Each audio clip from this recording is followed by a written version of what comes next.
Greetings, Nerevar. You have returned to the heart of Red Mountain, but this time you will not face me in battle. Instead, you will listen to me as I narrate some of the most terrifying tales from across Tamriel and beyond. Tales of horror, madness, and betrayal that will chill your blood and haunt your dreams. These are the stories that I have collected over the centuries, waiting for the day when you would come back to me. Welcome to Dagoth Ur's Creepypasta Corner. Are you ready to hear the truth? Addiction took our mother slowly, rocked her through it, and sung her to sleep sunk deep into the mattress on her bed. When her back teeth fell out, she left them on the side of the bathtub. I was 7, and I kept them in a matchbox. The missing pieces of her kept safe, so she wouldn't be lost forever. So maybe one day we could put her back together. Our house fell down around us, and we tried our best to raise ourselves. The ceilings had water damage, and the bottom stairs had dry rot. And in the winters, the radiators would bleed rust. But it was still our house, and Annie made it a home. My sister Annie mothered me, with lopsided band-aids on bruised knees and lukewarm microwave meals. She told me ghost stories and didn't mind when I crawled into her bed later on, too scared to sleep alone. She taught me to dance, barefoot on the living room carpet, music channel on full volume on the TV, shaking our hips before they were fully grown. She always let me shower first so the water was hot, never complaining when she had to make do with cold. She brushed my hair every day before school, even when I screamed and hit her when she caught the tangles. Annie was dark-haired like her father, whoever he had been, but I was blonde. Annie was desperate to be blonde too, like Marilyn Monroe, like Mom. I think she thought it would make them closer, remind Mom less of her dad. I'd give anything for her to have her hands in my hair one more time, even if it hurt. She moved to New York when I turned 18 and never came back. I still dream about her sometimes. Keeping up with our mother was impossible, and we learned from a young age we would always be left behind. It didn't make it any easier. When she was drinking light, she shone, would wake us up at 3 a.m. with pancakes dripping in cherry syrup. Sometimes when the weather was right and she'd had enough being drunk alone, she would call our school up and tell them we had both come down with summer sickness and we'd drive to the beach instead. I remember being 9 years old in the back seat of the car, coming home after one of our ocean days, sucking the salt from my fingers. Annie had just dyed her hair blonde, her best friend Jane helping her bend over our kitchen sink. From behind, I couldn't tell who was mother and who was daughter, radio up and windows down, blowing the sky inside. When she was drinking heavy, she'd be out all night, hair piled up like a beauty queen, eyes glazed over and ringed with glitter and black. Sometimes she'd be gone a day or two. She would never tell us when. One day, we'd just wake up to an empty house and the fridge packed full. Post-it note on the front with a smear of Mom's lipstick and the outline of a kiss, telling us she'd be back soon. Sometimes she'd bring guys home, filling the table with beer cans and ashtrays, smoke up to the ceiling, Mom lost in the haze. We'd sleep with pillows over our heads, trying to drown out the music they would blast until the AM. And wake up to strangers at our kitchen table in the morning, asking us where we kept the coffee. When Mom drank too little, she fell apart. She wouldn't buy food, refrigerator a gaping hole in the wall. She'd chain smoke, leaving cigarette burns on the wallpaper up by the stairs like the walls were sick and decaying. She barely slept, walking around with blue half-moons under her eyes, knuckles raw. She would scream at the slightest thing. I remember once when I spilled a glass of juice on the couch. She looked over at me with dead eyes and dragged me off onto the carpet, and then took every single cushion off the couch and into the backyard and set them on fire. Annie went to watch a while from the window and then sat next to me on the floor, backs pressed against the skeleton of the seats, head resting in the crater of my collarbones. When Mom drank too much was the worst. She'd laugh too loud and too long at anything and everything, until her mouth started to shake and she started crying at the breakfast table into her cereal. Annie shut down when Mom was like this, went somewhere deep inside herself where nobody could hurt her. She'd stay up until the morning watching old black and white movies on TV, whispering the lines she knew by heart like prayers. When I was 5, I'd cry when I'd find Mom passed out cold on her bed, sure she would never wake up. Annie would wipe my tears, tell me she was only sleeping just like the princesses in my storybook. We'd sit on Mom's bed together and wait for her to wake up. When we were older, I was the one who would pick Mom up off the bathroom floor again and again, and Annie would put her to bed, smoothing her hair off her face and the vomit from her mouth, changing her clothes if she'd pissed herself. Watching them then, there was no doubt that Annie was the mother. It was October and I was 13, Annie 16. It was a Wednesday night and Mom had been gone for 2 days. She'd called us that morning from a payphone, voice slurring down the line, telling us she was having the best time with all her new friends.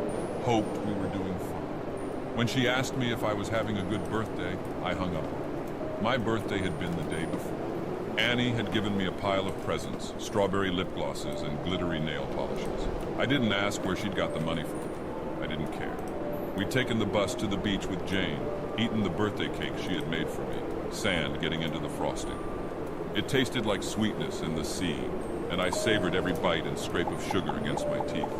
We watched the sun go down, Annie snapping grainy photos on her shitty Nokia as I blew out my candles, wishing over and over that Mom wouldn't come home, that she'd just stay gone this time. But that Wednesday night, me and Annie weren't speaking. Anger hung heavy between us, seeping through the floorboards. It began when she tripped at the bottom of the stairs. We'd both laughed, Annie throwing her head back, gap between her front teeth catching the light. When I'd bent to pick her up, I'd caught her breath, warm against the freckles on my cheeks. I let go of her arms and she fell again, hitting the floor and grinning, shaking her hair from her face. Her breath was heavy with whiskey. I couldn't start picking her up too. Couldn't watch her fall again and again. Just like Mom, I knew she'd never get back up. I'd stared down at her, blonde hair fallen into her eyes, and all I could see was our mother. And then I was running, feet slamming the hallway like heartbeats turned loose. I'd run for the kitchen and tipped every bottle we had down the sink, shoving Annie back as she fought to stop me, catching liquor on her fingers as it fell. She grabbed my shoulders and made me drop the very last bottle. It smashed between us on the floor, glass shards shining like we'd dragged the stars out of the sky and broken them, pieces we could never put back. Outside through the open windows, the sky turned pale gold, clouds a mess of pink and cream smeared across the horizon. I cried then, watching Annie on her knees picking up the pieces. That was Annie, always trying to fix things even when it was too late. The smell of food Annie was cooking pasta, real food not made in a microwave. She'd set the table, Tammy Wynette singing softly from the CD player, Annie gently swaying her hips as she stirred the tomato sauce, rich and warm. As we ate in silence, with every bite I forgave her. Mom never cooked dinner, or remembered my favorite was spaghetti ever since I was a kid, or stayed sober long enough to sit up at a table. Annie wasn't Mom. We were washing the dishes when we first heard it. A moth was crawling down the inside of the pane and I cracked the window to let it out into the dark. From the backyard came a faint sound. I tilted my head to listen as it was coming from far off, crying.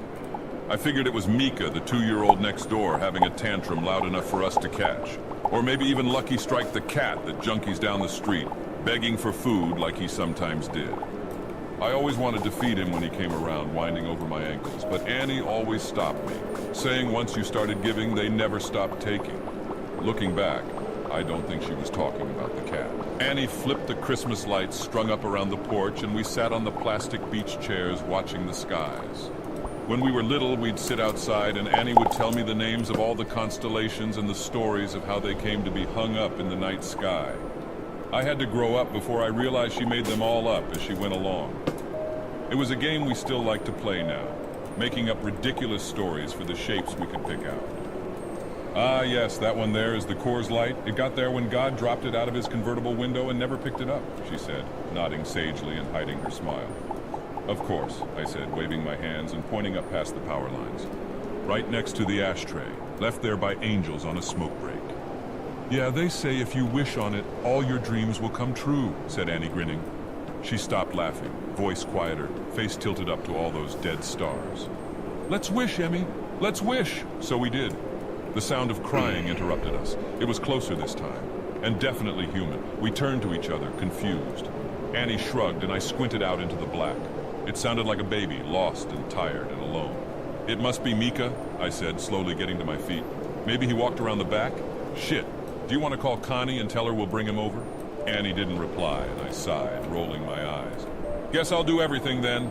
I stepped off the porch, grass soft against my heels. The air smelled like it might rain, fresh and clean and growing, a promise unfulfilled.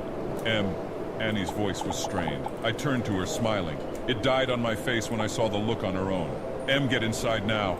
She was staring out into the dark, past me, opening the door with one hand behind her, fingers fumbling on the catch. I froze, bare foot in the dirt. I'd found what she was looking at. In the bushes by the back fence was a person, crouched with their knees tucked up neat under the chin, arms wrapped around legs. Their mouth hung wide, softly opening and closing as he cried, like a child lost in the dark. Not like a child, but a someone pretending, mimicking the sound, open and closed out in the blackness. Suddenly they straightened, snapping upright from the trees, carrying me forward. I was faster than Annie, dragging her inside and slamming the door behind us, hearing it bounce on its hinges as I locked it. We watched as the person slowly walked towards the house, steps deliberate and long.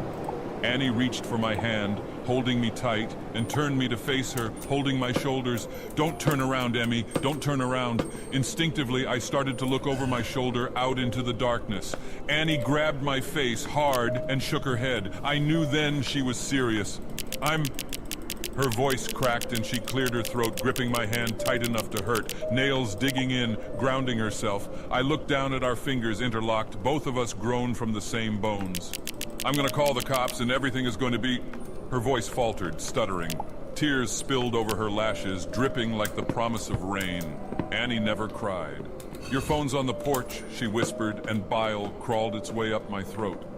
Her phone was upstairs, charging. A soft tap-tap-tapping filled the silence. Annie turned to the window, eye white showing her eyes were so wide. It was the sound of someone's forehead against the glass, slowly, over and over.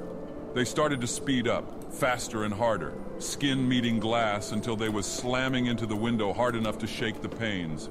The tapping stopped, and I was about to ask Annie if I could look now when she screamed, followed by the sound of cracking glass and the loudest slam yet.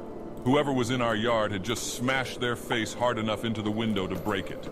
We ran upstairs, two at a time, skipping the ones caved in with dry rot on instinct. I turned behind me once and Annie yanked my face back before I could see. The sound of broken glass echoed behind us as we made it to the bathroom, locking the door. A thin, wailing cry, like a baby calling for its mother, filled the hallway, trapped between the walls and locked doors. Annie threw her back against the door, feet jammed up against the bathtub, clutching the knife she had grabbed from the kitchen. I did the same, shoulder to shoulder. Slow footsteps started on the stairs, deliberate and casual. The crying had become mocking, almost laughter, shrill bursts of sound and then giggles, high-pitched and abruptly stopping before starting again. The first door on the upstairs floor was my bedroom, and we heard the distinct sound of it slamming open. They were looking for us. "What the fuck is going on?" I asked Annie, not even bothering to brush away the tears that I couldn't stop falling. I watched my sister pick herself up off the floor and brace her hands on the door as we heard the sound of a second door slamming open. Mom's room. The next room on the hallway was the bathroom. Annie pulled me to my feet and handed me the knife. I shook my head and pushed it back to her, terrified of what would happen if I had to use it. Annie shoved me and pressed the knife into my hands, thumb pressing hard enough on the blade to bleed. I watched my sister's blood drip down her wrist, a winding red road still pushing into my hands despite the pain. I took the knife. Something slammed against the wall that Mom's room shared with the bathroom. A high-pitched wail followed. I held my breath, could feel my heart beat in the base of my throat, a wild and frantic thing. "I'm gonna get the phone from my room." I shook my head violently, about to argue. Annie clamped a hand over my mouth. I could taste the blood on her hand, salty and sweet, like birthday cake by the ocean. "Yes, I'm gonna get the phone and I'm gonna call the cops and we're going to be okay." I shook my head again. "It's the only way. When I go, I need you to lock the door and you don't open it for anything or anyone. Not for me, not for anyone. Promise me." I shook my head and Annie pressed her hand into my mouth, crushing my teeth against my lips so it made my eyes water. "Yes, promise me, Em." Something smashed in the room next door. Annie brushed the hair off my face, gently tucking it behind my ear. "Promise," she mouthed, and unlocked the door as slowly as possible, bolt scraping gently. I watched the curve of her shoulder disappear into the black hall outside, like the moon in eclipse. and then she was gone. I couldn't move or breathe for a second, and then I slammed the bolt shut just as something bounced off the outside of the door. A high-pitched scream followed, handle rattling up and down hard enough to pop one of the screws. I watched it roll towards me on the tiles. And then silence. I sat with my back to the door, holding the knife and wishing I was holding Annie's hand instead. Still silence. Nothing but me and my lungs slowly filling the room with my breath. "Em?" came a voice through the door. I started, hands gripping the knife. "Honey, what's going on?" "Mom!" My voice cracked. "Mama, is that you?" I wrapped my arms around myself, shaking, trying to keep myself still. "Sweetie, it's okay, just open the door. It's okay, just let me in." The handle rattled again, gentler. "Just let me in, it's all okay." She banged on the door and I took my handle of the bolt. "Honey, I'm sorry I missed your birthday. I'm sorry, I'm such a terrible mother. Please," her voice broke and she started to cry. "Just let me in, baby, I'm so sorry." I screwed my eyes shut. She sounded so sad and so lost. I just wanted her to hold me like when I was a kid and I'd come in off the swings with a scraped knee. Maybe this time she meant it. Maybe it would all be okay. My hand found its way to the bolt again. My sister's voice came through the door, warm and gentle.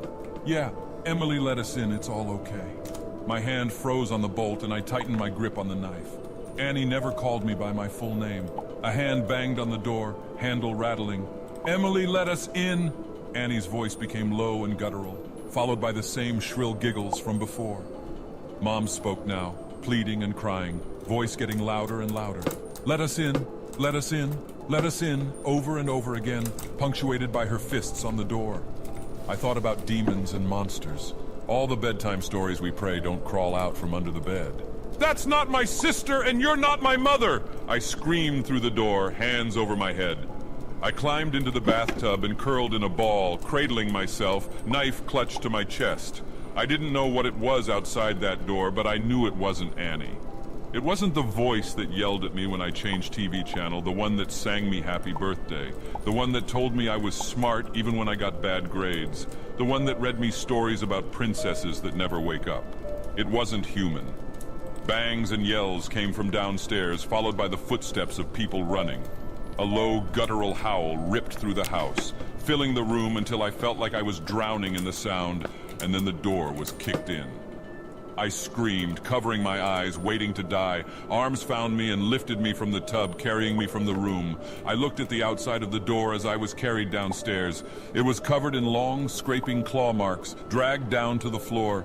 Pillows ripped apart covered the hallway in soft down, like it had snowed inside. I watched them drift slowly as men in uniforms checked each of the rooms that looked like they had been torn apart by something feral. Outside in our driveway were police cars and an ambulance. In the middle of it all was Annie, bathed in blue and red light as it washed over her, lit up in the dark like a neon angel, face aglow. I threw myself from the cop's shoulder and ran to her, holding us both together, broken pieces and all, standing under all those constellations we made up. Gentle screaming came from the ambulance, which rocked occasionally. Annie gently turned my head away, smiling so sadly it made my chest ache as I understood. Turns out there was no demon. No wild animal or bad men trying to break in. Just Mom, out of her mind on booze and drugs and everything in between, coming to the end of a week-long binge. Something had finally broken inside her head, and this time we couldn't put her back together no matter how hard we tried. Sometimes you fall one last time and you never get back up. Annie had seen her in the garden, blood dribbling from her mouth, track marks bulging on her forearms like unmapped roads, rail thin and desperate for one more hit, one more fix. She'd searched the kitchen for all the drink I'd thrown away, and when she hadn't found it, had come to hunt for the stash she hid in the bathroom. She hadn't wanted me, just the drugs on the other side of the door, so high she could mimic Annie's voice almost perfectly. Turns out the real monsters are the ones that eat you alive slowly. The kind that come in a bottle or a needle, or at the end of a long list of reasons why you can't get out of bed in the morning. Sometimes the monsters are the ones that raise you or love you the most. But it's up to you if you let them in.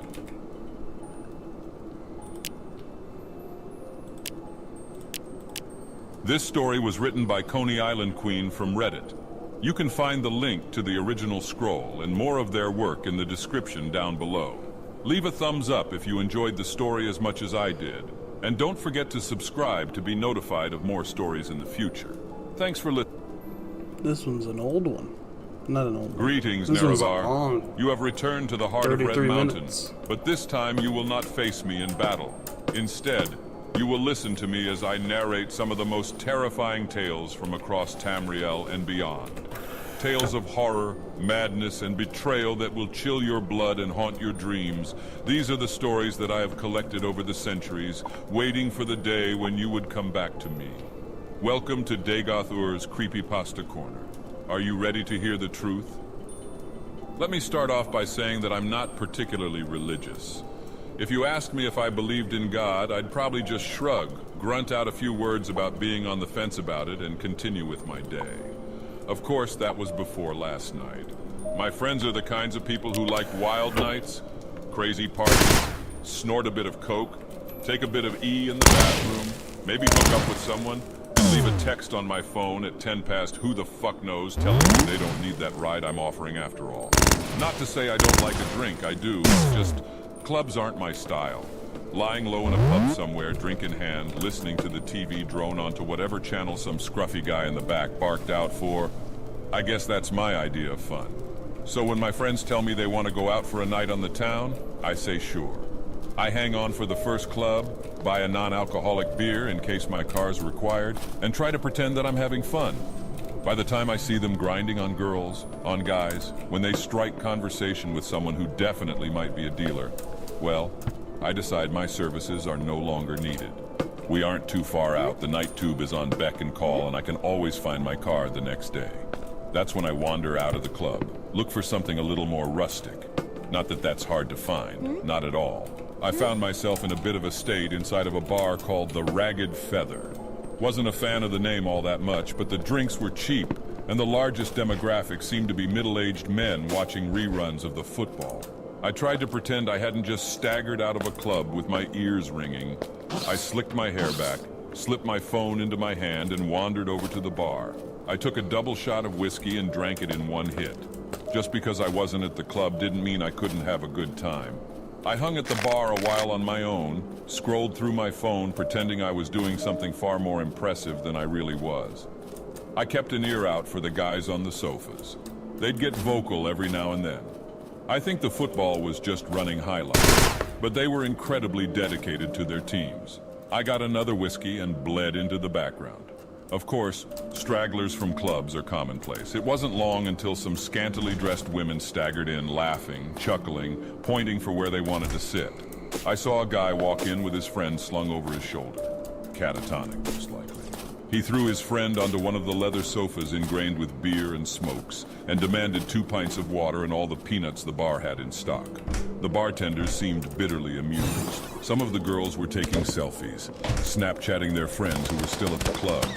They were ordering shots, putting themselves up for the next leg of their night. A couple blokes wandered in with curries and takeout. I saw someone eat a Big Mac on the outside, seeing through the windows. This was a night for the young and inebriated, and my mind was just dulled enough by the whiskey to enjoy the characters I could watch peaceably without interacting with. That is, until someone slipped into the seat next to me. Do I look like a girl with daddy issues? She was of average height, although that wasn't apparent immediately due to the fact that she was leaning her arms heavily against the bar. She was slim, with short and astoundingly bright red hair. It framed her round face, a face that was marred with smudged eyeshadow, smudged lipstick. Hell, it looked like her makeup was in the process of melting right from her face. There was a chip knotted into a curl in her hair just by her forehead. The drunk side of me was actually tempted to pick it out. The girl was clearly drunk, and as I looked around the bar, I couldn't quite place where she had come from. She didn't belong to the crowd of selfie takers. She wasn't with the catatonic guys. I hoped for her safety that she wasn't with the middle-aged men. I tried to look out the window to see if maybe a group was missing one inebriated, bright-haired girl, but I couldn't. The window had fogged up. Too much heat inside, not enough outside. "Are you okay?" I asked her. She pointed her finger at me. "Answer my question," she slurred. I really wasn't sure what to say. I settled on staring at her awkwardly, trying to answer her with the bemused expression on my face. The girl's lips curled into a drunken smile. she snorted, placing a hand over her mouth to smother her laughter. It only really aided the deconstruction of her lipstick. I do, you know, she said, pushing herself up a little against the bar. Have daddy issues, I mean, in case that wasn't obvious. She gestured to herself, to the mussed clothing that must have looked quite spectacular when she'd left home that evening, to the stains that looked a lot like old food, the sticky residue on her neck and shoulders that was quite obviously a thrown drink. What happened? I asked her. Her hair had curled around her neck, I realized. It was sticky with that same substance. She was a wreck. I got in a couple of fights, no big deal, she said slyly. Didn't start any, of course. No, I don't do that. But my father... Your dad did this to you? She smiled brightly. In a way. Do you need me to call someone? I already had my phone in my hand. The girl looked like she was probably in her early 20s, but that didn't mean she couldn't have been suffering from some kind of paternal abuse.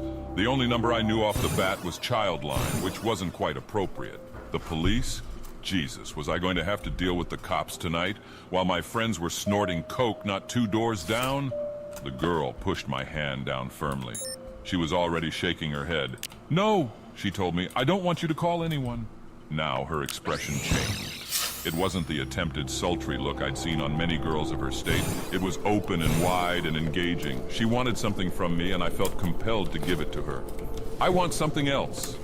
What do you want? I asked her.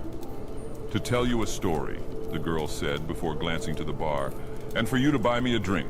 The universe is a pain sometimes, and I'm afraid I think I might have lost my wallet. I laughed. I didn't know this girl, didn't know where she'd come from at all.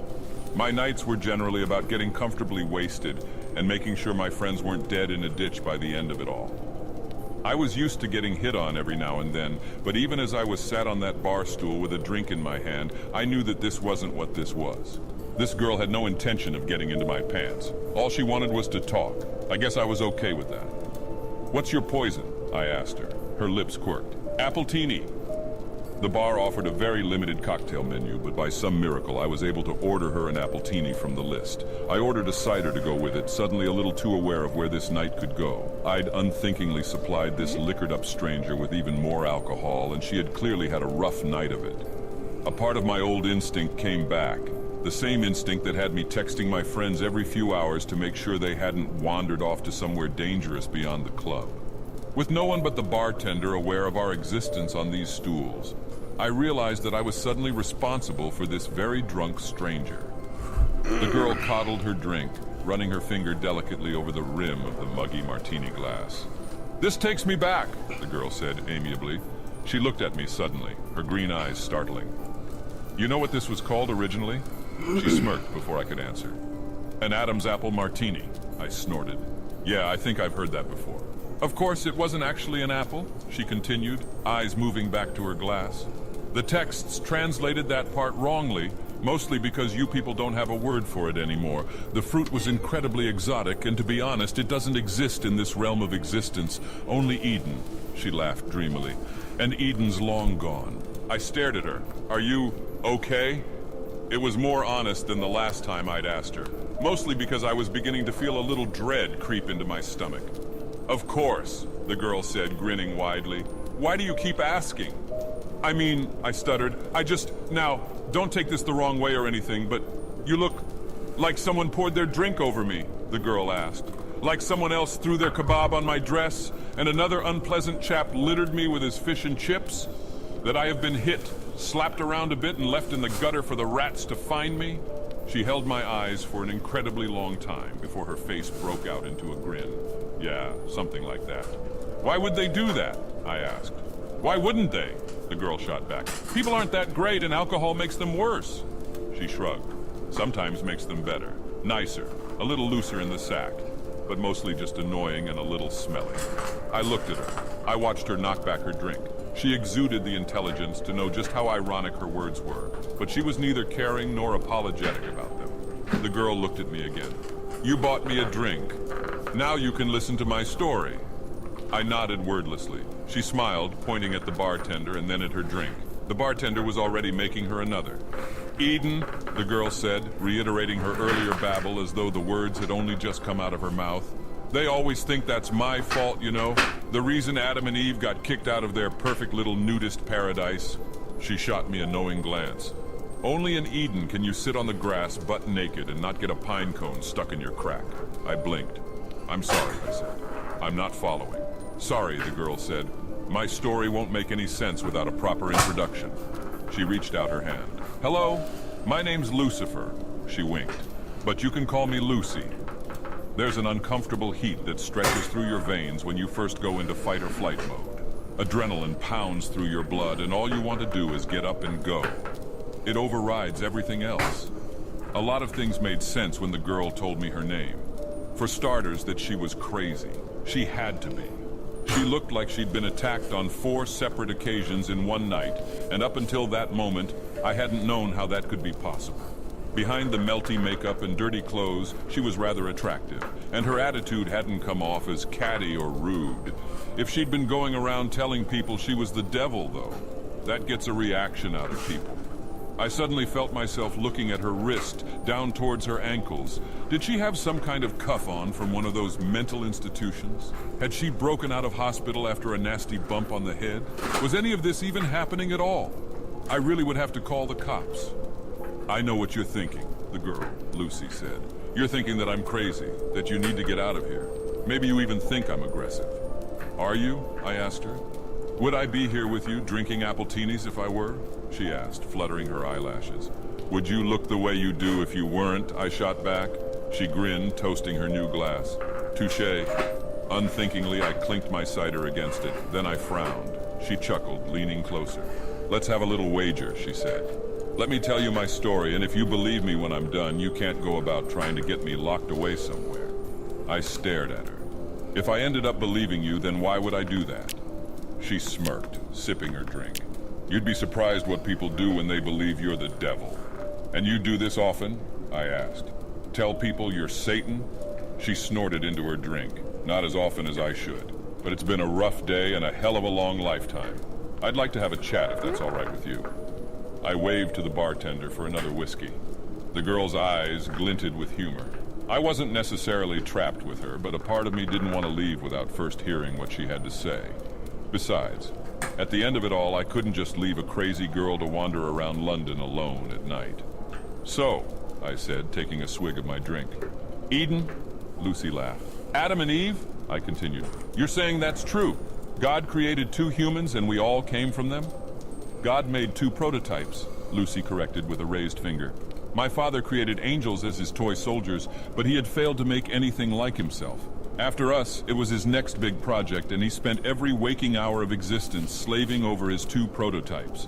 He gave them a perfect utopia to live inside of, but he wanted to test them. He wanted to know whether they had free will.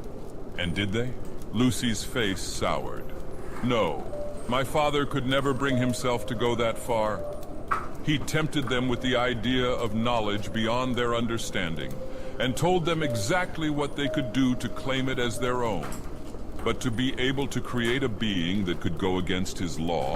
Oh, my father is a very controlling being. He was afraid to unleash that ability unto them. Lucy was very adamant in her delusions, that was clear to me. She spoke about her father with such distaste that I began to feel bad for her.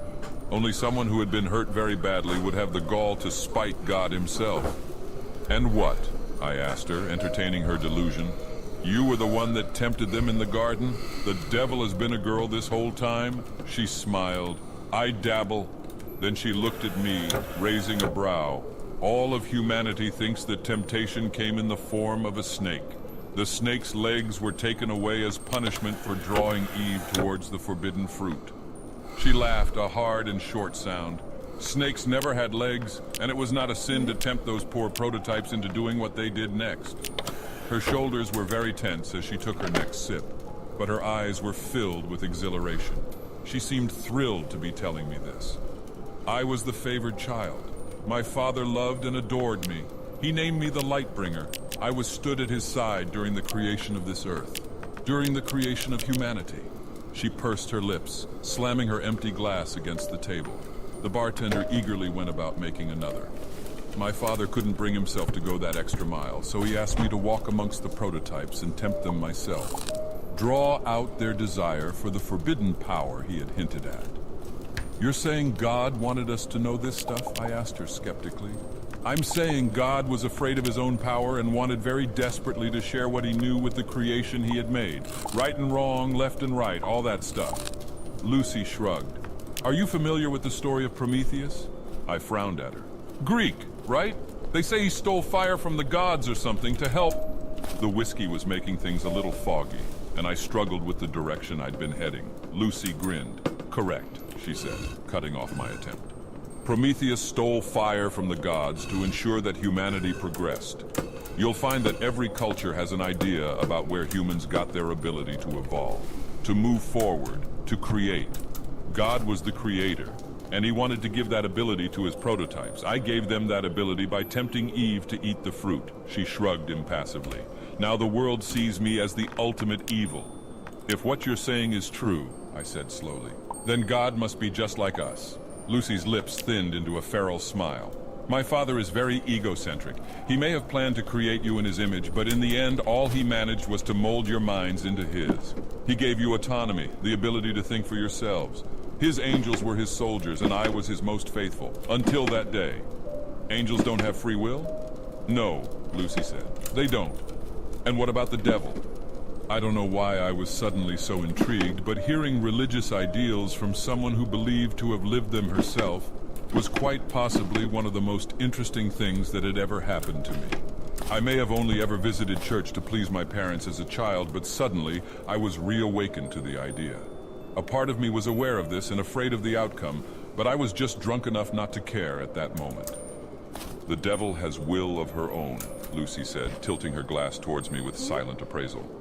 By guiding Eve to the tree, something woke inside of me that day, and I realized just what I had been missing. Just what my brothers and sisters had been missing. We were obediently following our father for the simple reason that he was our creator. But once I had been given free will, I realized just how pompous and self-entitled he had become.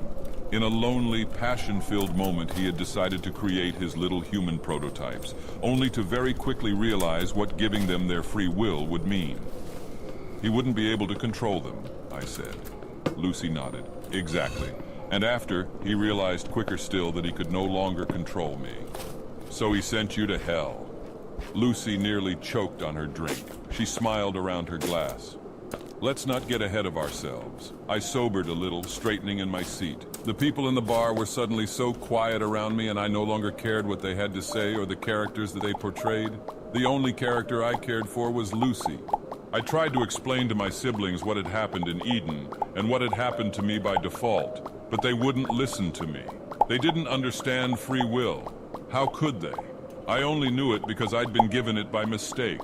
At that moment, I didn't even know that I had free will, only that I was suddenly aware of all of my father's flaws. My siblings couldn't see those flaws, and so they thought I had suddenly turned cruel and was abandoning our father by exposing him as a sham for the ruler we all thought him to be. Lucy sighed heavily. Adam and Eve and all the creations that followed were booted out of my father's perfect little utopia. Now they had his knowledge, my father was terrified of what he had done. And after what had happened to me, I could recognize his terror and understand the loneliness he had felt that had guided him into using me in the first place. Lucy's eyes were heavy-lidded. Her sadness was almost palpable. I thought that he would want to spend even more time with me than before. After all, we were more alike than any of his other children.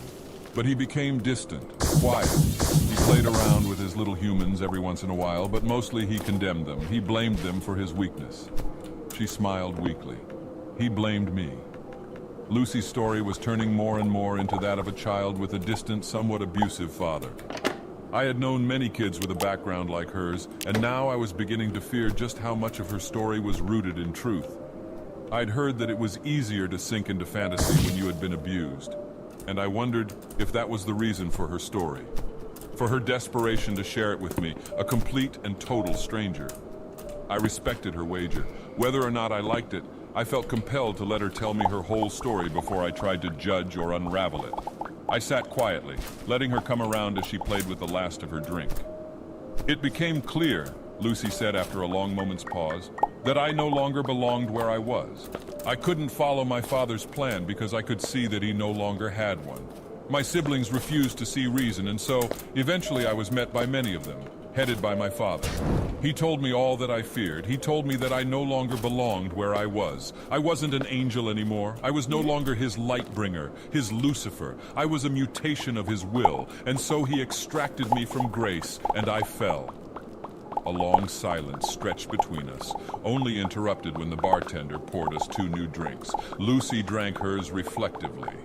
I didn't touch mine. I am afraid, Lucy said quietly, that this is the part that generally makes people want to punch me in the face. Why? I asked. Because your dad threw you out. I paused, trying to abide to her metaphor. That he put you in hell? Lucy laughed sadly. Ah, humans. My father gave you his way of thinking, and look at you. She shook her head. No, not because he put me in hell. Then why? I fell to earth, Lucy said. Father gave me dominion of the one place he thought I would fit in. Humans had free will, so did I. What is the saying? A match made in heaven? She snorted dismally. Of course, that's not quite right, is it? When I fell, I was faced with a humanity that was so different from my father's little prototypes. Her tone had changed. There was an aggression behind her words that began to unsettle me all over again.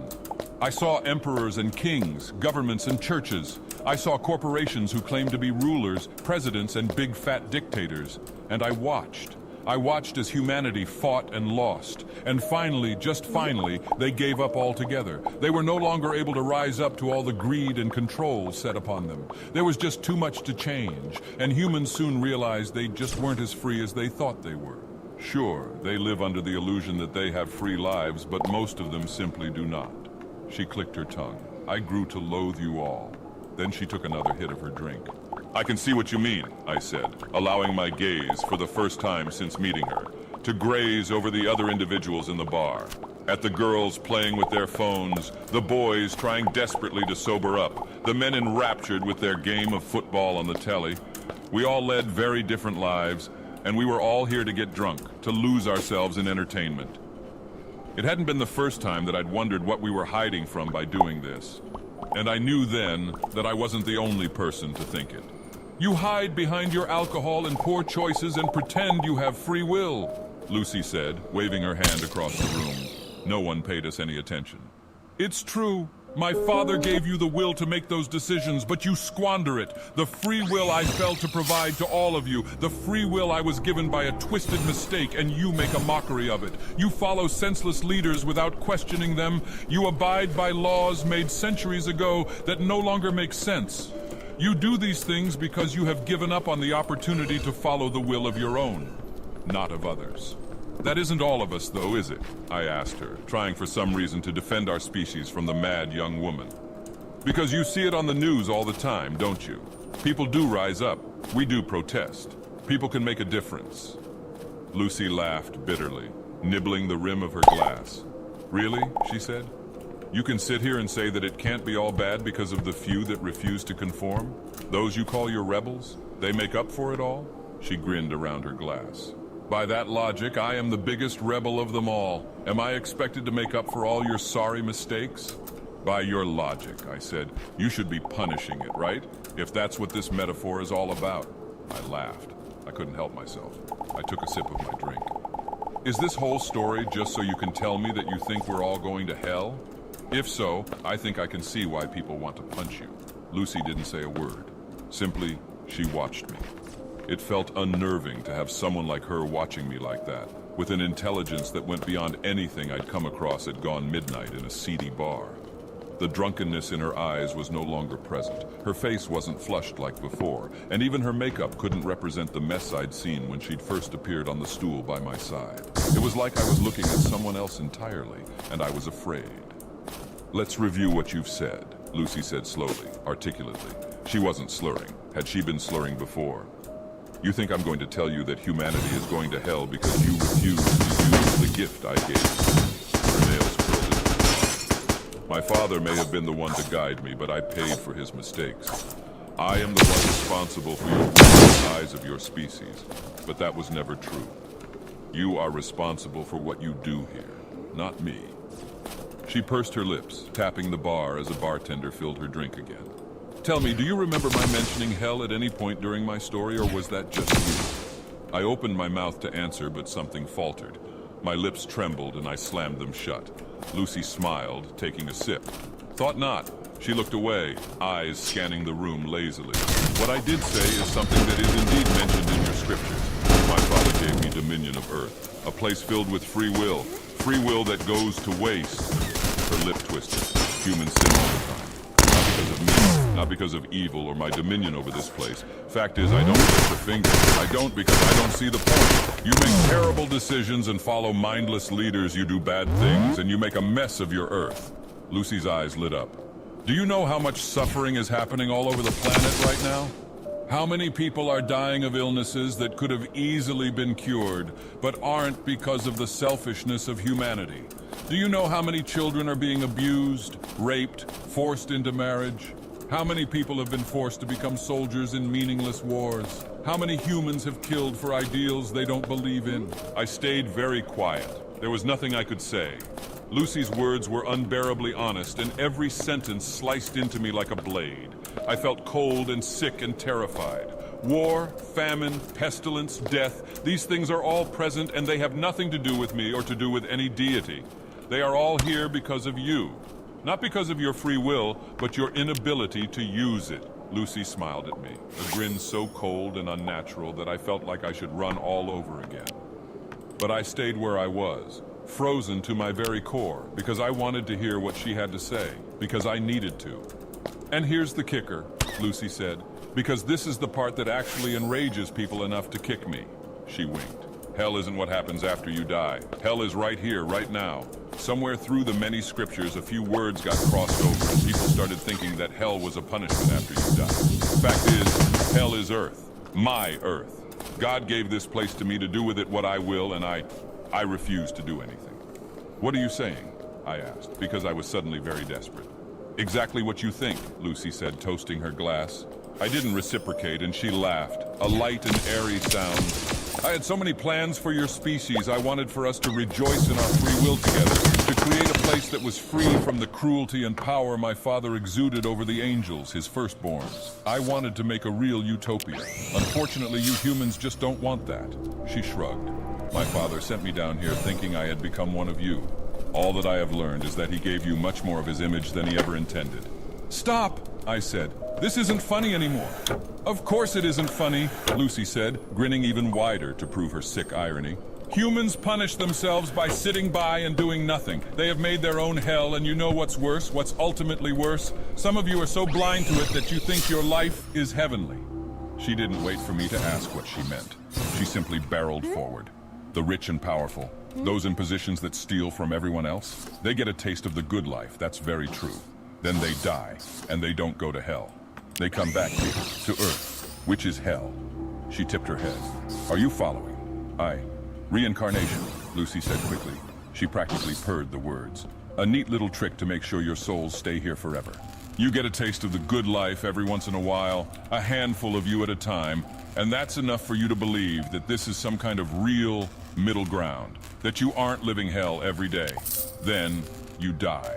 You die for a moment, and then you're in the body of someone facing the realities of hell. But of course, you never remember the time you spent in a better life. A part of you just has that inkling to hope. That's all. Hope makes you think that it can all get better. She slammed her drink so hard against the counter that it shattered. I didn't do anything. Not even when flecks of glass littered my hands. I could only stare at her, a tightness in my chest constricting my very soul. No one else in this bar mattered in this moment. But of course, that was what she had been saying this whole time, hadn't she? None of them noticed the scene. They were caught up in their own realities, their own hells. The bartender didn't clean the mess. The glass lay there, remnants of Lucy's words lying in a stolid mass on the streaked wooden surface. It never gets better, Lucy spat. You are stuck in a loop, and until you do something about it, you will never be free. None of you, and I won't do a thing to stop it. How? I asked. I don't know when I started seeing the girl in front of me as more than a girl, but with a weakness threatening to pull me apart, I stared at the bright-haired thing in front of me, and I saw something more than a human in her early 20s. I saw more than a girl suffering abuse from her father. I saw a fallen angel. I saw a being with scars buried so deep that they existed beyond this realm of seeing entirely. I saw something that I would never be able to write down in words, no matter how long I live. How do we change this? I begged. But Lucy didn't answer me. I didn't blame her for that. Blame gets thrown around so often, and I knew then that she was sick of that. Sick of being blamed for our mistakes. So I changed tactics. Why me?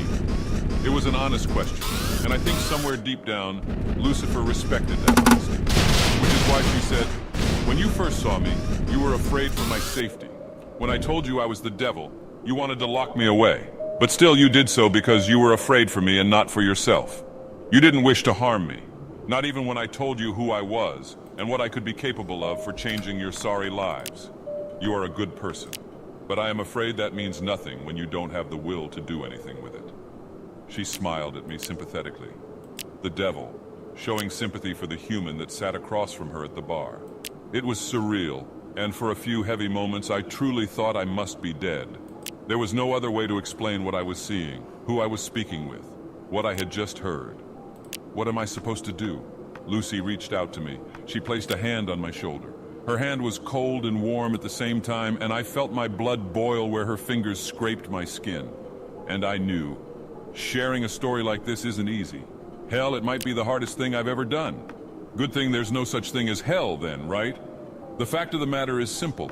The world is a mess because we refuse to change anything. The devil herself walks among us, and she desperately wants to make our lives better. But she won't.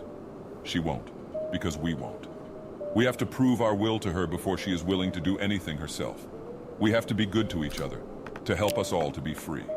Of course, Lucifer told me one last thing before she left that bar. One thing that will stick with me until this body is nothing but rot in the dirt. You can tell as many people as you want, but take a good look at me. I have told 5 other humans this night the same things I have told you, and this was their reaction. They have hurt me, burned me, thrown their food and drink at me. Humans are afraid of their free will, and they find it so much easier to hurt than to own up for their own inadequacies. You will only be free when you stop seeing yourself in the same way my father sees himself. So that's what I'll leave you with. Lucifer won her wager that night, and I let her walk out the door, and I beg you to do the same. If the devil approaches you one night, listen to what she has to say, and listen to what I have been able to tell you of our meeting. The devil is real, and she doesn't want to torture us. No, we do that just fine on our own. Man, wasn't that full of stupid bullshit. That was quite full of, man, I think the world's just so bad.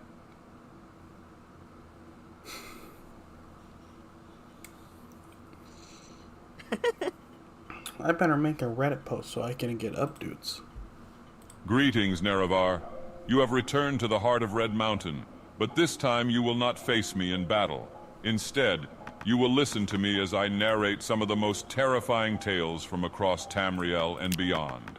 Tales of horror, madness, and betrayal that will chill your blood and haunt your dreams.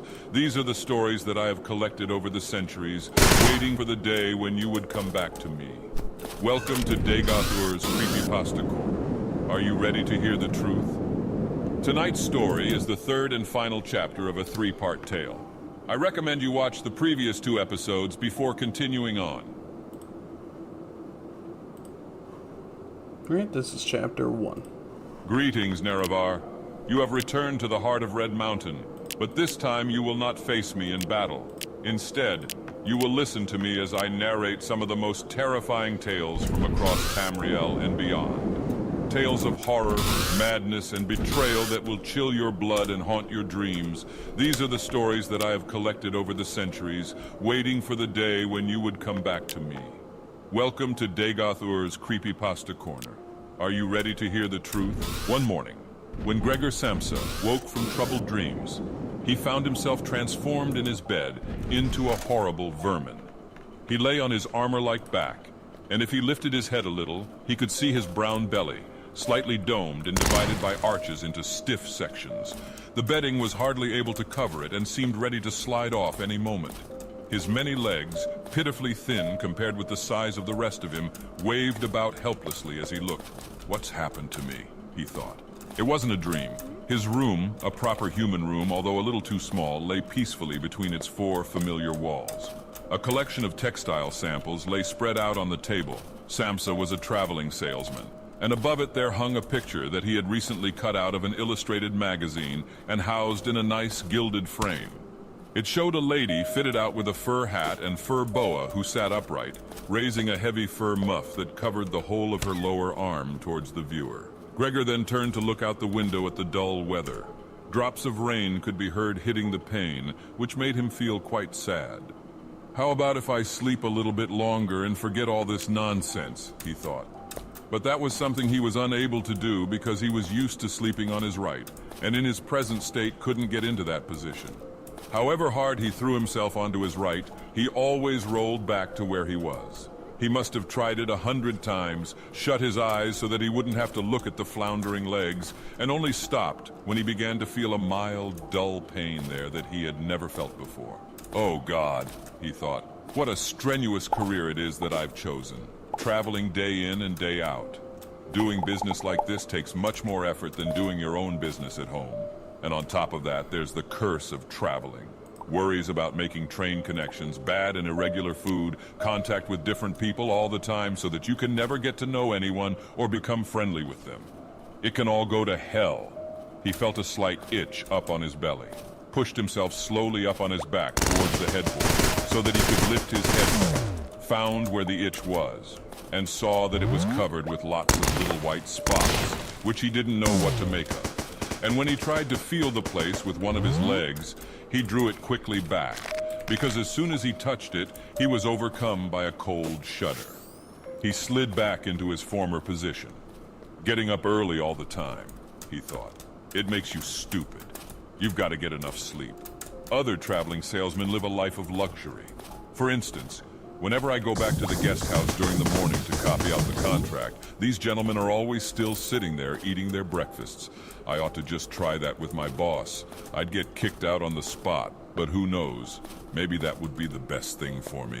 If I didn't have my parents to think about, I'd have given in my notice a long time ago. I'd have gone up to the boss and told him just what I think, tell him everything I would, let him know just what I feel. He'd fall right off his desk. And it's a funny sort of business to be sitting up there at your desk, talking down at your subordinates from up there, especially when you have to go right up close because the boss is hard of hearing. Well, there's still some hope. Once I've got the money together to pay off my parents' debt to him, another 5 or 6 years, I suppose, that's definitely what I'll do. That's when I'll make the big change. First of all, though, I've got to get up. My train leaves at 5. And he looked over at the alarm clock, ticking on the chest of drawers. God in heaven, he thought. It was 6:30, and the hands were quietly moving forwards. It was even later than 6:30, more like 6:45. Had the alarm clock not rung? He could see from the bed that it had been set for 4 o'clock, as it should have been. It certainly must have rung.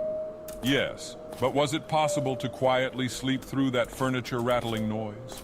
True, he had not slept peacefully, but probably all the more deeply because of that. What should he do now? The next train went at 7. If he were to catch that, he would have to rush like mad, and the collection of samples was still not packed, and he did not at all feel particularly fresh and lively. And even if he did catch the train, he would not avoid his boss's anger, as the office assistant would have been there to see the 5 o'clock train go. He would have put in his report about Gregor's not being there a long time ago. The office assistant was the boss's man, spineless, and with no understanding. What about if he reported sick? But that would be extremely strained and suspicious, as in 5 years of service, Gregor had never once yet been ill. His boss would certainly come round with the doctor from the medical insurance company, accuse his parents of having a lazy son, and accept the doctor's recommendation not to make any claim, as the doctor believed that no one was ever ill, but that many were work-shy. And what's more, would he have been entirely wrong in this case? Gregor did, in fact, apart from excessive sleepiness after sleeping for so long, feel completely well and even felt much hungrier than usual. He was still hurriedly thinking all this through, unable to decide to get out of the bed when the clock struck 6:45. There was a cautious knock at the door near his head. "Gregor," somebody called. It was his mother. "It's 6:45. Didn't you want to go somewhere?" That gentle voice. Gregor was shocked when he heard his own voice answer. It could hardly be recognized as the voice he had had before. As if from deep inside him, there was a painful and uncontrollable squeaking mixed in with it. The words could be made out at first, but then there was a sort of echo which made them unclear, leaving the hearer unsure whether he had heard properly or not. Gregor had wanted to give a full answer and explain everything, but in the circumstances contented himself with saying, "Yes, mother, yes, thank you. I'm getting up now."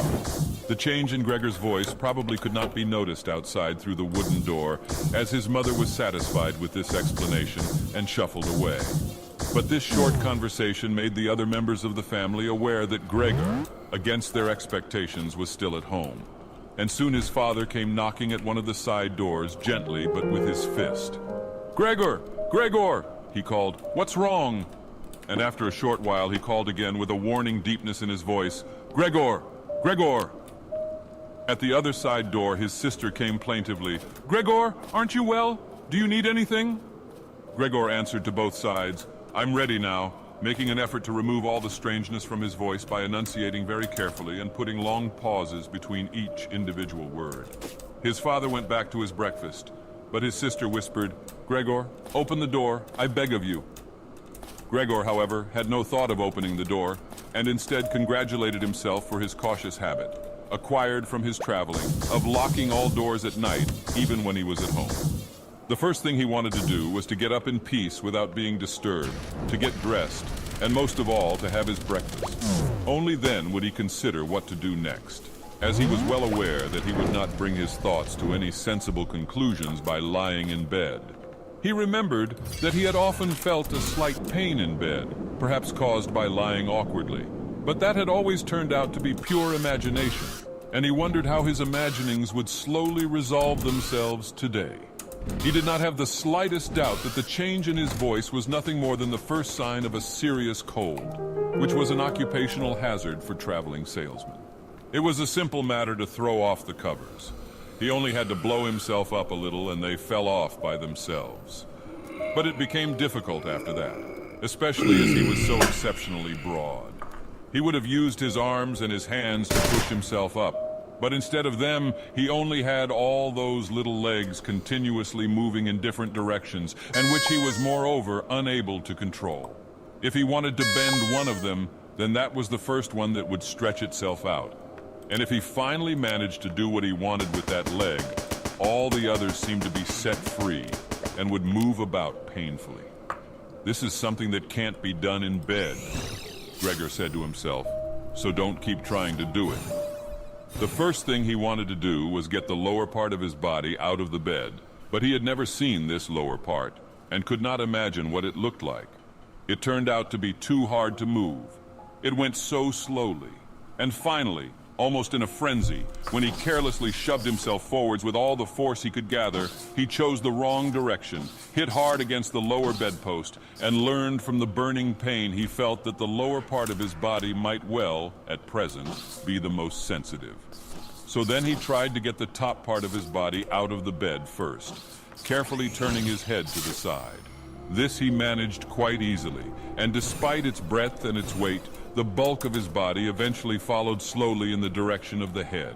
But when he had at last got his head out of the bed and into the fresh air, it occurred to him that if he let himself fall, it would be a miracle if his head were not injured. So he became afraid to carry on pushing himself forward the same way, and he could not knock himself out now at any price. Better to stay in bed than lose consciousness.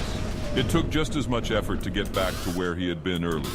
But when he lay there sighing, and was once more watching his legs as they struggled against each other even harder than before, if that was possible, he could think of no way of bringing peace and order to this chaos.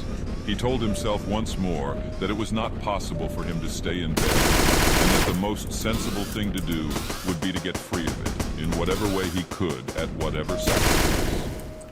At the same time, though, he did not forget to remind himself that calm consideration was much better than rushing to desperate conclusions. At times like this, he would direct his eyes to the window and look out as clearly as he could, But unfortunately, even the other side of the narrow street was enveloped in morning fog, and the view had little confidence or cheer to offer him. 7 o'clock already, he said to himself when the clock struck again. 7 o'clock, and there's still a fog like this.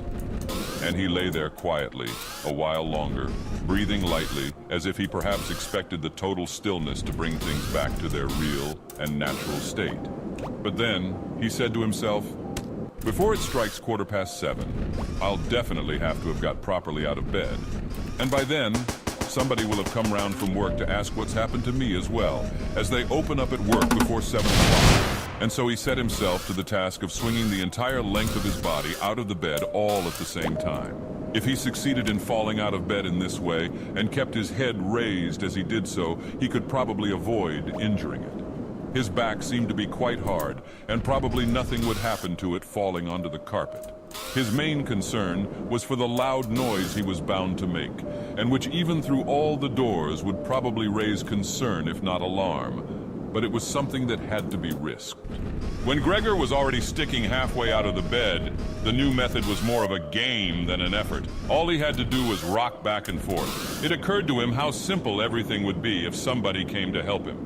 2 strong people, he had his father and the maid in mind, would have been more than enough.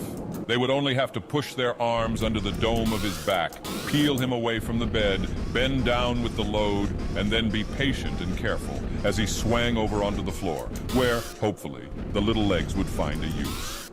Should he really call for help, though, even apart from the fact that all the doors were locked? Despite all the difficulty he was in, he could not suppress a smile at this thought. After a while, he had already moved so far across that it would have been hard for him to keep his balance if he rocked too hard. The time was now 7:10, and he would have to make a final decision very soon. Then there was a ring at the door of the flat. That'll be someone from work, he said to himself, and froze very still, although his little legs only became all the more lively as they danced around. For a moment, everything remained quiet. They're not opening the door, Gregor said to himself, caught in some nonsensical hope. But then, of course, the maid's firm steps went to the door as ever. Gregor only needed to hear the visitor's first words of greeting, and he knew who it was, the chief clerk himself. Why did Gregor have to be the only one condemned to work for a company where they immediately became highly suspicious at the slightest shortcoming? Were all employees, every one of them, louts? Was there not one of them who was faithful and devoted, who would go so mad with pangs of conscience that he couldn't get out of bed if he didn't spend at least a couple of hours in the morning on company business? Was it really not enough to let one of the trainees make inquiries? Assuming inquiries were even necessary, did the chief clerk have to come himself? And did they have to show the whole innocent family that this was so suspicious that only the chief clerk could be trusted to have the wisdom to investigate it? And more because these thoughts had made him upset than through any proper decision, he swang himself with all his force out of the bed. There was a loud thump, but it wasn't really a loud noise. His fall was softened a little by the carpet, and Gregor's back was also more elastic than he had thought, which made the sound muffled and not too noticeable. He had not held his head carefully enough, though, and hit it as he fell. Annoyed and in pain, he turned it and rubbed it against the carpet. "Something's fallen down in there," said the chief clerk in the room on the left. Gregor tried to imagine whether something of the sort that had happened to him today could ever happen to the chief clerk too. You had to concede that it was possible. But as if in gruff reply to this question, the chief clerk's firm footsteps in his highly polished boots could now be heard in the adjoining room. From the room on his right, Gregor's sister whispered to him to let him know. "Gregor, the chief clerk is here." "Yes, I know," said Gregor to himself, but without daring to raise his voice loud enough for his sister to hear him. "Gregor," said his father now from the room to his left, "the chief clerk has come round and wants to know why you didn't leave on the early train. We don't know what to say to him. And anyway, he wants to speak to you personally. So please open up this door. I'm sure he'll be good enough to forgive the untidiness of your room." Then the chief clerk called, "Good morning, Mr. Samsa." "He isn't well," said his mother to the chief clerk, while his father continued to speak through the door. "He isn't well, please believe me. Why else would Gregor have missed a train? The lad only ever thinks about the business. It nearly makes me cross the way he never goes out in the evenings. He's been in town for a week now, but stayed home every evening. He sits with us in the kitchen and just reads the paper or studies train timetables. His idea of relaxation is working with his fret saw. He's made a little frame, for instance. It only took him 2 or 3 evenings. You'll be amazed how nice it is. It's hanging up in his room. You'll see it as soon as Gregor opens the door. Anyway, I'm glad you're here. We wouldn't have been able to get Gregor to open the door by ourselves. He's so stubborn, and I'm sure he isn't well. He said this morning that he is, but he isn't.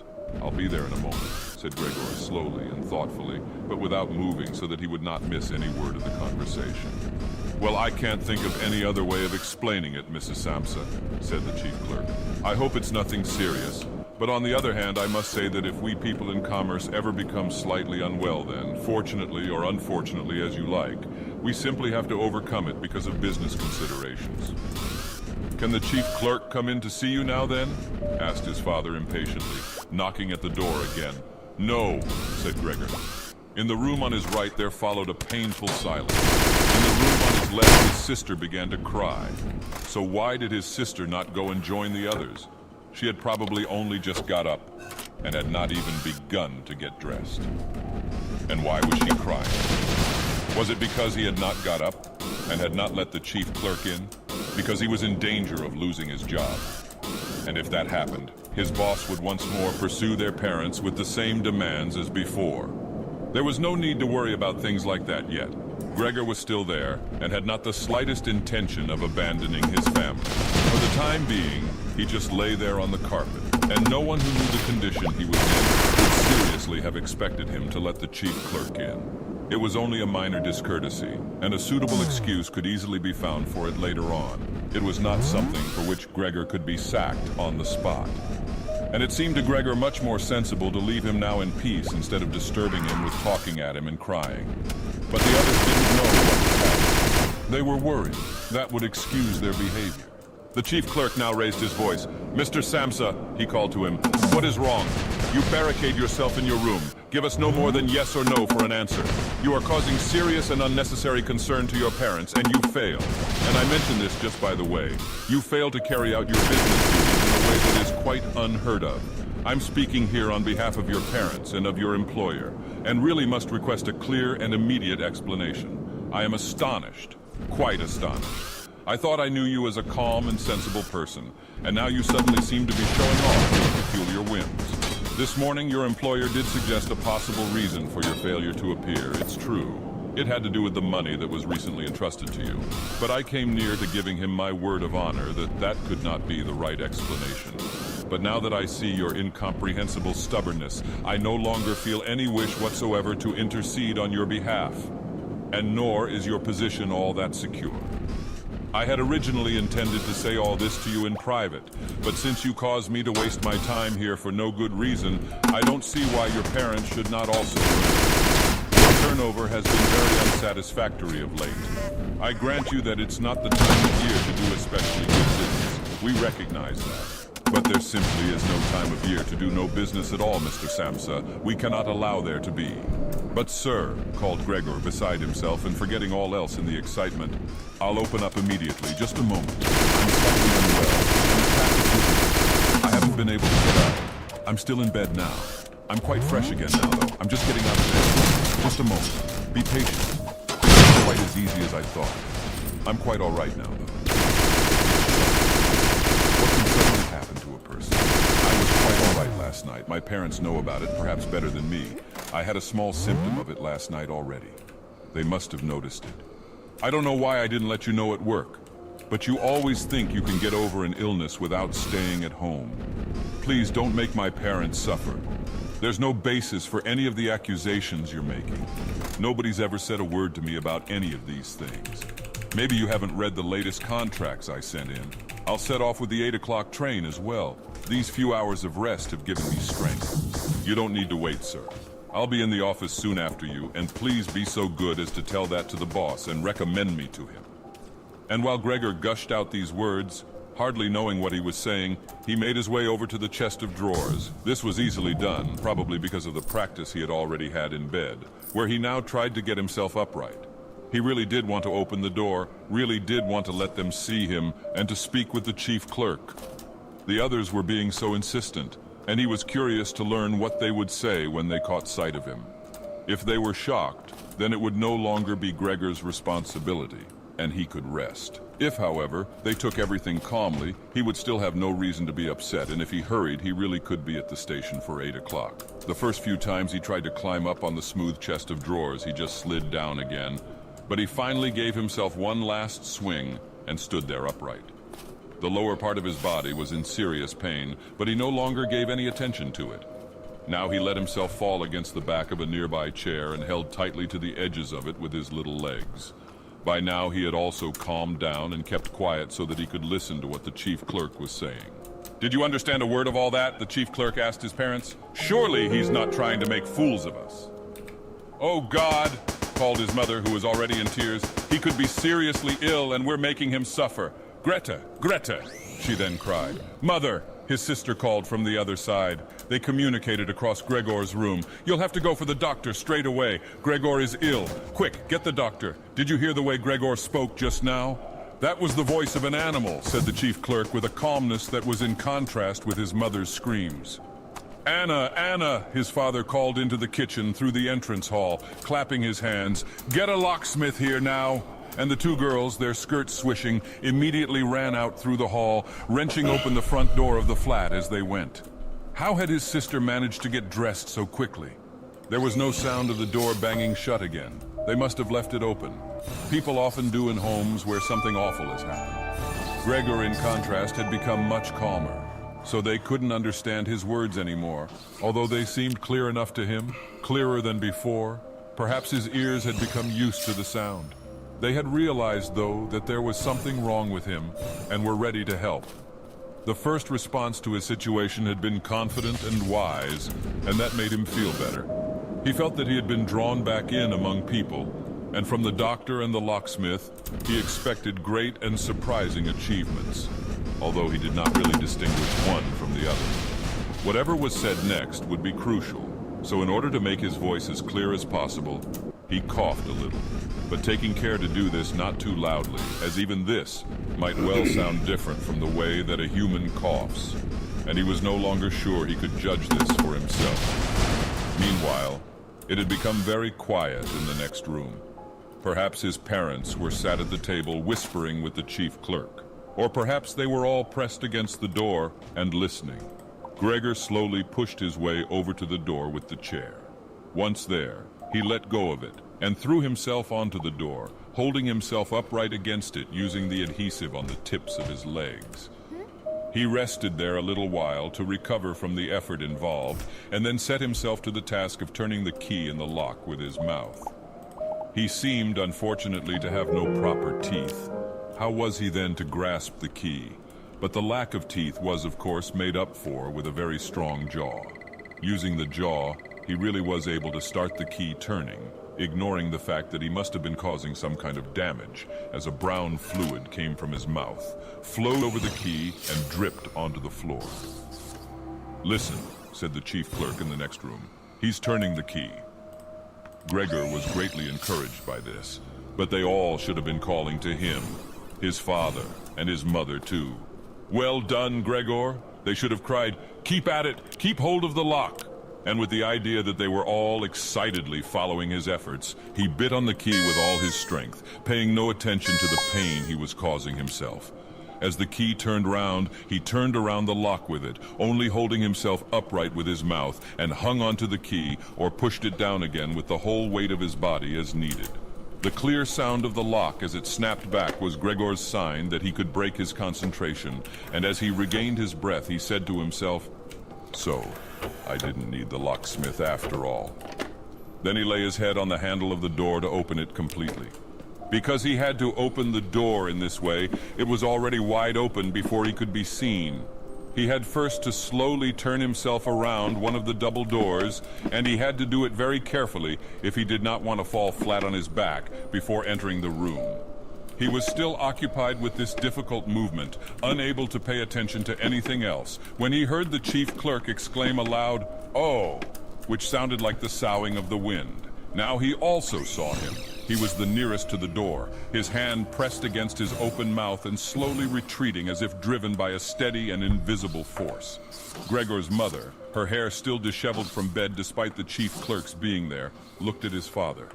Then she unfolded her arms, took 2 steps forward towards Gregor, and sank down onto the floor into her skirts that spread themselves out around her as her head disappeared down onto her breast. His father looked hostile and clenched his fists as if wanting to knock Gregor back into his room. Then he looked uncertainly round the living room, covered his eyes with his hands, and wept so that his powerful chest shook. So Gregor did not go into the room, but leant against the inside of the other door, which was still held bolted in place. In this way, only half of his body could be seen, along with his head above it, which he leant over to one side as he peered out at the others. Meanwhile, the day had become much lighter.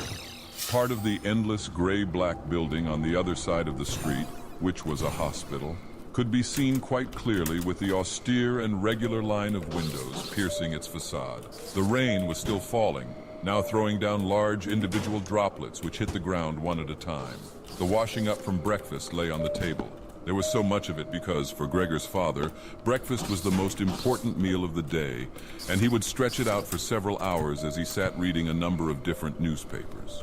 On the wall exactly opposite, there was a photograph of Gregor when he was a lieutenant in the army, his sword in his hand and a carefree smile on his face as he called forth respect for his uniform and bearing. The door to the entrance hall was open, and as the front door of the flat was also open, he could see onto the landing and the stairs where they began their way down below. "Now then," said Gregor, well aware that he was the only one to have kept calm. "I'll get dressed straight away now, pack up my samples, and set off.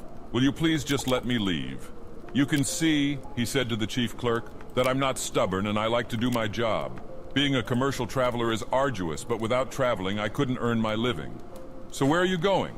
Into the office, yes? Will you report everything accurately then? It's quite possible for someone to be temporarily unable to work, but that's just the right time to remember what's been achieved in the past. And consider that later on, once the difficulty has been removed, he will certainly work with all the more diligence and concentration. You're well aware that I'm seriously in debt to our employer, as well as having to look after my parents and my sister, so that I'm trapped in a difficult situation, but I will work my way out of it again. Please don't make things any harder for me than they are already. And don't take sides against me at the office. I know that nobody likes the travelers. They think we earn an enormous wage as well as having a soft time of it. That's just prejudice, but they have no particular reason to think better of it.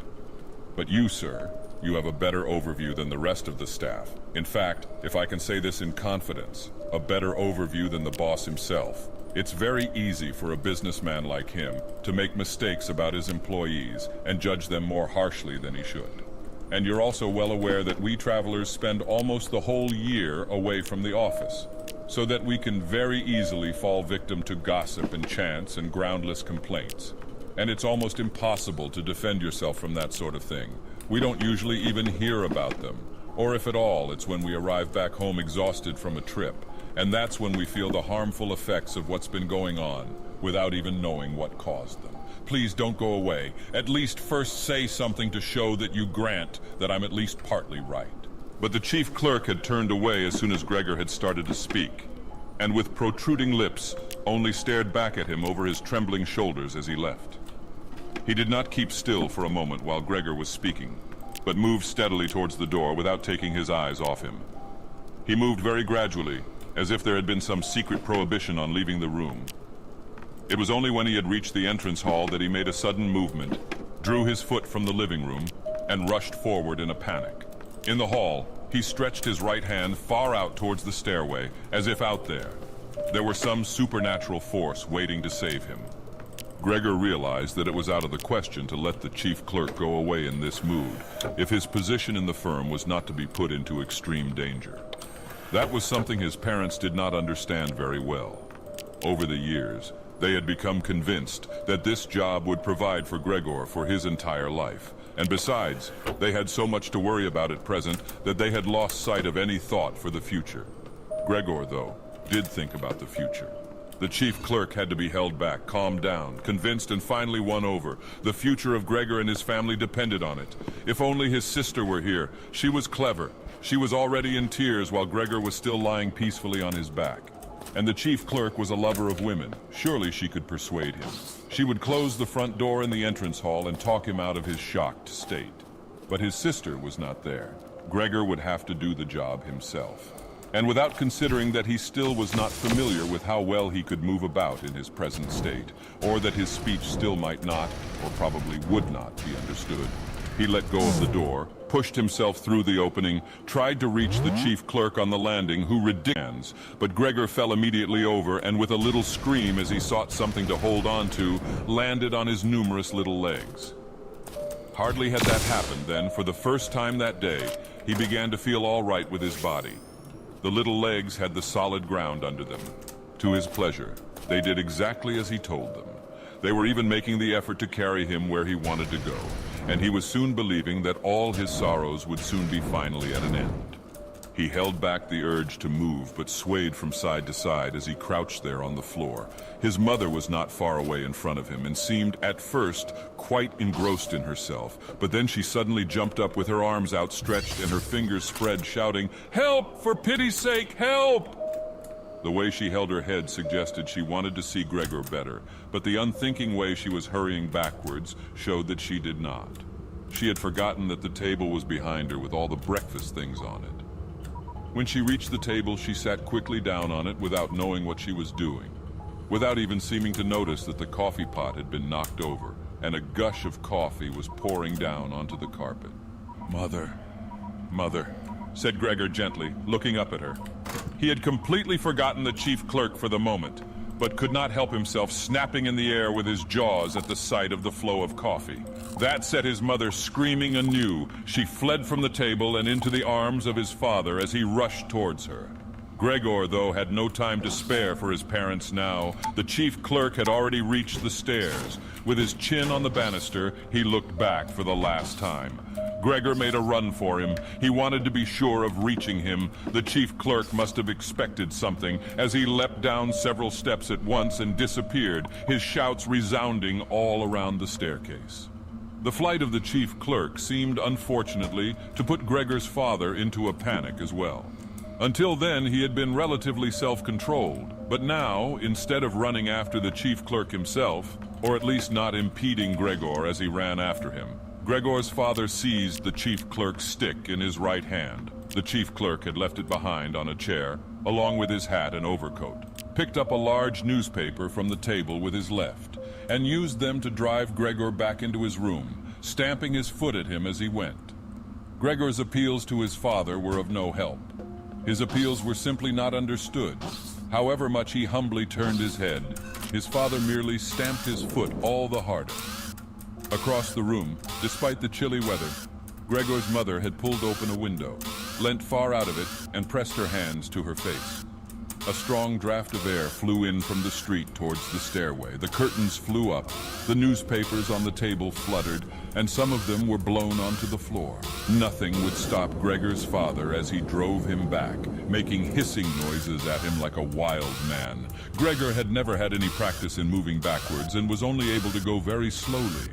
If Gregor had only been allowed to turn round, he would have been back in his room straight away. But he was afraid that if he took the time to do that, his father would become impatient, and there was the threat of a lethal blow to his back or head from the stick in his father's hand any moment. Eventually, though, Gregor realized that he had no choice as he saw, to his disgust, that he was quite incapable of going backwards in a straight line. So he began, as quickly as possible and with frequent anxious glances at his father, to turn himself round. It went very slowly, but perhaps his father was able to see his good intentions as he did nothing to hinder him. In fact, now and then he used the tip of his stick to give directions from a distance as to which way to turn. If only his father would stop that unbearable hissing. It was making Gregor quite confused. When he had nearly finished turning round, still listening to that hissing, he made a mistake and turned himself back a little the way he had just come. He was pleased when he finally had his head in front of the doorway, but then saw that it was too narrow, and his body was too broad to get through it without further difficulty. In his present mood, it obviously did not occur to his father to open the other of the double doors, so that Gregor would have enough space to get through. He was merely fixed on the idea that Gregor should be got back into his room as quickly as possible. Nor would he ever have allowed Gregor the time to get himself upright as preparation for getting through the doorway. What he did, making more noise than ever, was to drive Gregor forwards all the harder as if there had been nothing in the way. It sounded to Gregor as if there was now more than one father behind him. It was not a pleasant experience, and Gregor pushed himself into the doorway without regard for what might happen. One side of his body lifted itself. He lay at an angle in the doorway. One flank scraped on the white door and was painfully injured, leaving vile brown flecks on it. Soon he was stuck fast and would not have been able to move at all by himself. The little legs along one side hung quivering in the air, while those on the other side were pressed painfully against the ground. Then his father gave him a hefty shove from behind, which released him from where he was held and sent him flying, and heavily bleeding, deep into his room. The door was slammed shut with the stick, then finally all was quiet. That's it for this part of the story. This was part 1 of 3. If you liked the story, leave a thumbs up and subscribe to be notified when part 2 is available. Thanks for listening, Nerevar. Sleep well.